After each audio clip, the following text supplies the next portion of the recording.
We have two forms. We have a lamb validation form, which is the white form. We also have a goat validation form, which is the blue form. And one of the things, I guess, that we have more problems than not is when you look at these forms, they are in quadruplicate. So there's 4 pages to this form. You've got the front part of the form is in white on the lambs. Then you have 2 pages behind that, a yellow one and a pink one. And then the last copy of that form is the hard copy. It's thicker than the other 3, and it's on the back side. So when you get your kids together that weekend or whenever you decide to validate, each family has to fill out one of these forms. And so they've got the county name, the county number, the name of all the kids in that particular family, and then it's got a place here that we can list all the different validation numbers. One of the problems that we run into on this form is when you have a quadruplicate form, you've got to press very hard so that it'll go all the way through, because the main copy of these 4 is that last hard copy on the back, which is the one that Jess and I use, the one we take to shows, and we'd like to be able to read that. If you don't press hard enough, then we get to the show, we may not can read the exhibitor's name on there, we may not can read some of those numbers, so we ask that you press very firmly and go ahead and get that card filled out properly so that we can read it.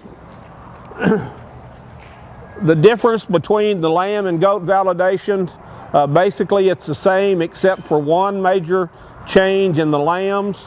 On the lamb validation, we take nose prints, and those nose print cards are stapled to the back of this hard copy when they come to my office. We do not nose print goats. You say, why do we not nose print goats? We found that goats have a very, very fine nose. We've tried nose printing them. It's very difficult to do. We know that we've got 254 counties out there, people to go nuts trying to make a good nose print. So we don't do the goats. I wish we could, but we can't, so we'll leave it at that. Once you have filled out this card, and we'll go over the nose printing and the ear tagging here in a minute, but that card, these cards have to be sent back to us.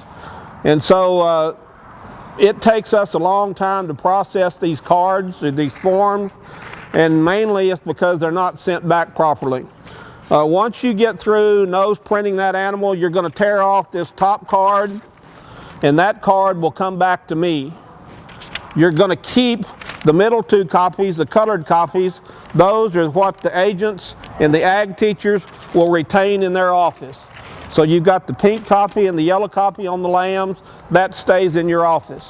Then you've got the hard copy on the back. That will come to me. Where we run into problems usually is how those are sent to us. And you'd be surprised, they'll staple everything together and send it to us, and then we have to take and work all of that out to get it all the same when it gets in our office. What we want you to do is, once you tear these forms apart, don't ever put them back together. They all stay separate.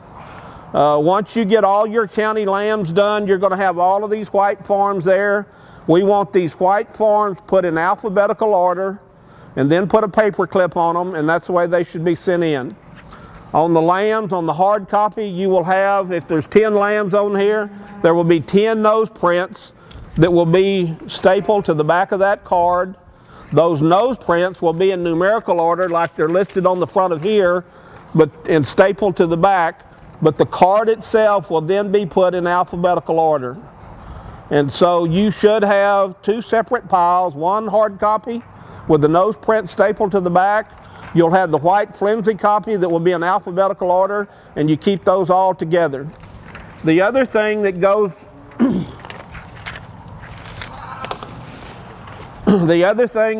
with your forms that you send in.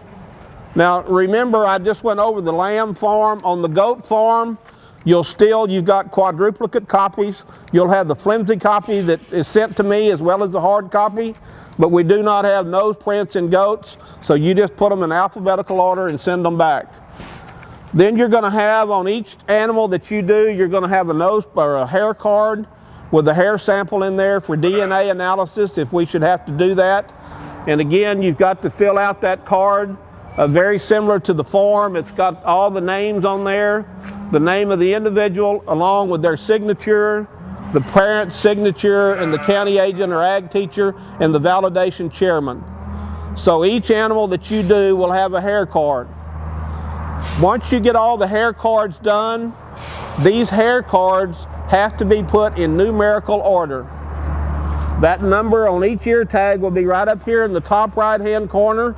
So take all of your lamb hair cards and simply put them in numerical order, put a rubber band around all those cards, and send them in. So you're going to have the white soft copy, the hard copy that'll have nose prints stapled to it for lambs. On goats, the hard copy is just by itself, and then you'll have hair cards for all lambs and all goats that are put in numerical order. The only other thing that you'll have to send in with these forms is an ethics policy. There is an ethics policy that each exhibitor has to sign, and those ethics policies need to be sent in. We're not real particular whether those are necessarily in alphabetical order or not. If you'd like to do that, that would probably benefit us. This is an exhibitor. They filled all of this out. They had 2 lambs. They took nose prints on those 2 lambs. They put the nose prints on our nose print cards and then stapled them to the back of this big card. So when I go to a show, I will pull that up. I can open that up and check the nose prints to make sure they match. What you do is the agent takes a nose print, and they usually keep a copy. They'll take a nose print that they'll send to me, and we ask that you do those in duplicate. We want 2 nose prints on that card. We'll show you in a little bit how difficult it is to make a good nose print. And so we figure if you have to make 2, hopefully we'll be able to read 1. That's one of the things on this training, is we're going to try to show you how to make a good nose print, because it's really not that difficult. The goat card, again, it's just a hard copy card, but we have no nose prints. And again, we fill that out, all the kids' names. It's got to be signed by the parents, the kids themselves, and then they list the individual animals that they have on that card.